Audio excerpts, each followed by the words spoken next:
just a little bit better. Absolutely. Just ice. You need a minute to catch your breath? No? All right. No, I'm good, man. Rock on. I just didn't want to rush you. No, it's all good. What?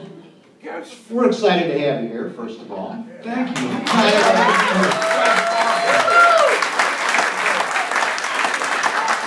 Kind of a legend. When you say you're a legend? Oh, yeah. Actually, when he came in today about 4 o'clock, he said, you know, I'm a legend. Yeah. Yeah, that's neat. Yeah. I actually said, where's my lunch? Where's the green room? Yeah, right. Well, can we talk for a second, maybe a little bit more about that song? So, I had not heard that story. You just kind of told at the beginning. So, can you embellish on that a little bit? When you say you already had written the song when you got there? Yeah. So, what did give you that idea initially? Was it the war? Totally being driven by that? I was subject to a bunch of negative thoughts and frustrations about what was happening to our generation and in terms of the draft, especially. I ended up taking my pre-induction draft board physical in Columbus. Oh, wait. Ohio! Not Georgia. You're from Athens. Yeah, I was born. Yeah. I spent 4 years in art school at OU, and I loved it. Loved it. I loved the whole Appalachian. Okay, so back to your story. So, I mean, we're all old here today, so go back to the story. I'll keep sending you back if you strike. Okay. Okay. All right, so what gave you the metaphor of sunshine? Kind of, where'd that come from? I don't know where that metaphor came from. When you write a song, things just happen and they occur, and you are grateful, typically, for the visitation of those, bits of inspiration. But my little background: my dad was an ex-FBI agent. I had just narrowly survived, literally, my pre-induction draft board physical. Nixon was president. A lot of my friends from military school, where I went to high school, did not come back from Southeast Asia. The government was lying to us. Still are. Like thieves. Yeah, consistent. And I was just, the typical angry young sophomoric mind, sophomoric kid. And I just sat down in the bed. I was living in Boston, and I just sat down in the bed, and this song came out, and I went with it. It was meant to be a song born out of frustration about the war, typically, and but it was in a little folk melody number 101. I mean, it's a little happy little folk song. So when you wrote that would have been what year? 70. Okay. Career-wise, where were you at in your career right before you wrote that? Nowhere.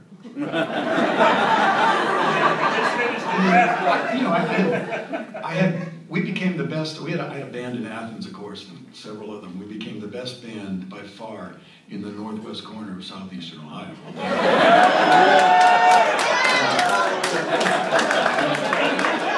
And we moved. The whole band. We moved to Boston. So you really were up there just playing clubs, not doing anything touring on a national level? No. We were just playing. I call them blood buckets. We were playing these bars. We're literally blood buckets. Ski areas and stuff. So you write the song. Yeah. Who hears it? How's it go from there? We had been flirting with the concept of getting into the studio, which was kind of a new experience for most of us back then. I mean, it was in its infant stages of development. Just the very act of being in a studio was new and different, and so we were sort of experimenting for about a year in different studios, understanding the technology involved and the techniques that we could do in the studio and stuff. So you was learning the drill. As an artist. Yeah. Then what happens? Who hears it? My band had a manager, and And I left the band for a number of reasons. Mostly I was deaf from playing 6 40-minute sets a night in ski bars, in the ski areas up in Vermont and New Hampshire.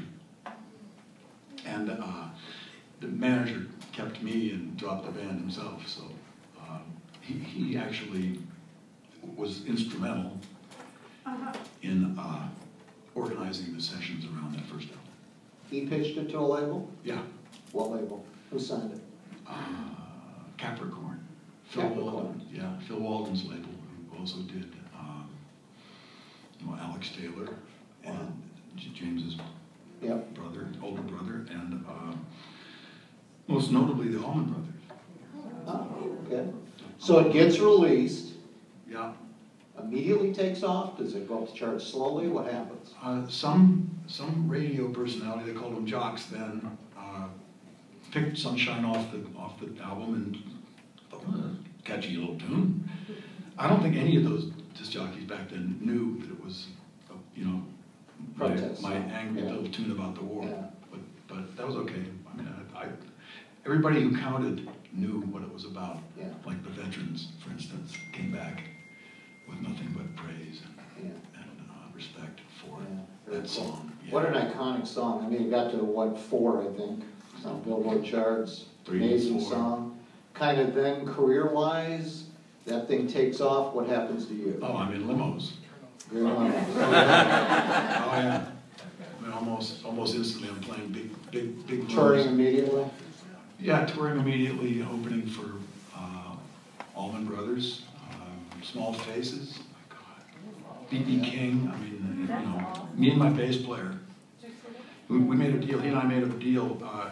I would carry the amps if he did all the paperwork. That's how we went. I find that's right.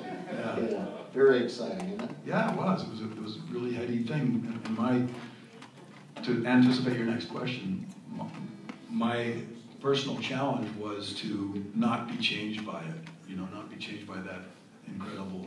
All of a sudden, I was being held up as some sort of authority on stuff. Just a guy playing guitar.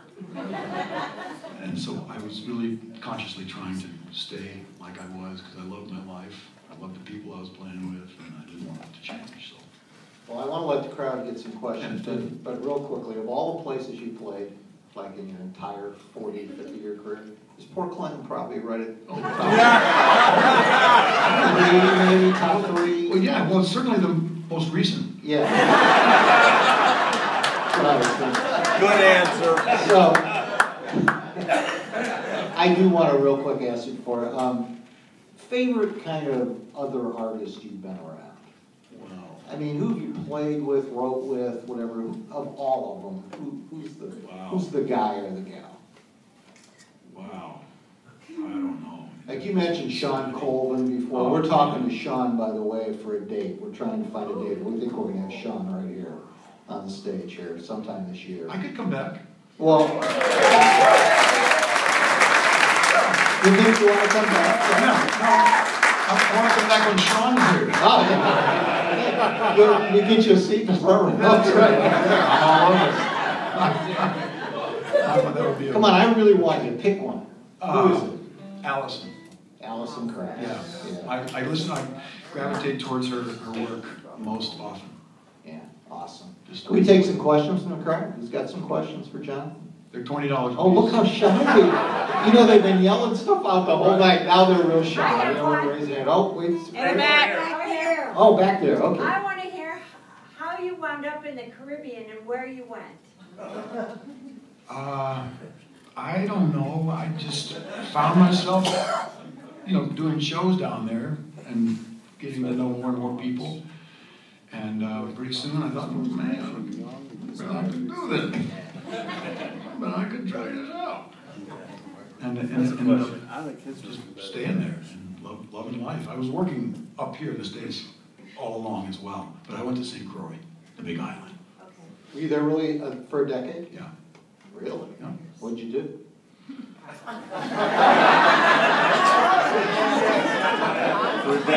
Can you remember any of it? I'll have to refer to my notes. All right. Next question. Somebody else. Next question. Over here, right here. How did you start playing, and who were your major influences when you started playing?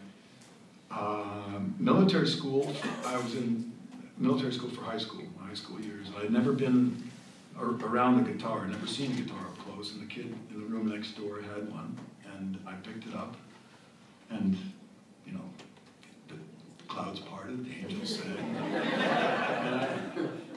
and I played. You know, the kid showed me how to play.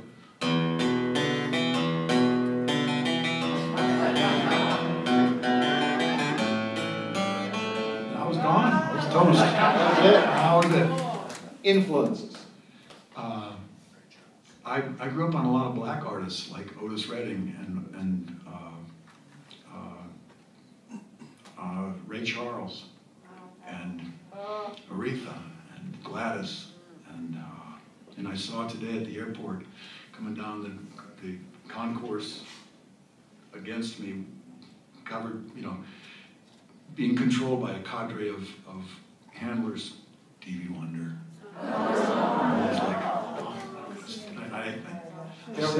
Rock and Roll Hall of Fame Award, the show was last night. Yeah, everybody was there. Yeah, I wasn't there. But after tonight, your odds go way up. A quick story about the Hall of Fame. They asked me to donate some stuff to the Hall of Fame, I don't know, 25 years ago or something, 30 years ago. And so I had my first guitar with carvings all over it, you know, people's names and stuff in it. And I had an American flag vest that I donated and a harp rack with little American flag license plate reflectors on it that you could see from the lights. That's cool. And I donated all that to the Hall of Fame, and it was hanging in there for these 30 years, and they sent it back to me recently.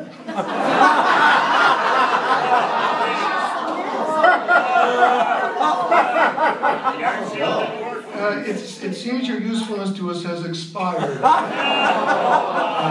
it's all good. I was happy to be in there for that long. Yeah, it's awesome. Your shoes. Right there. Jonathan, was it a process or a gradual thing, or one DJ or jockey that turned Shanty into the Friday song? A lot of them. A lot of ones. I can't single out a DJ, but St. Louis has been big. Other cities around the country, I can't remember, have picked Shanty to be the Friday song. They play it every Friday evening at either 4:20 or 5 o'clock, depending on the jurisdiction. Awesome. One more. How about one more? How about Thomas? Right there. Associated Press. Right there. She's not here. She's dead, isn't she? Yeah, right there. Just a quick one. Will you be playing Southern Cross tonight? I'm sorry. Go ahead. Will you be playing Southern Cross tonight? Because your version is actually better than Crosby, Stills and Nash. I'm sorry. I'm sorry. What a shame. Pardon? What a shame. Your version is better. Well, I'm sorry to bring this to you, Stoner.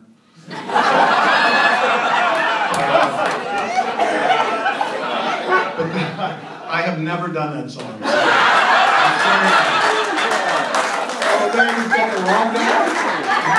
Not that I can remember. Ladies and gentlemen, Jonathan Everett.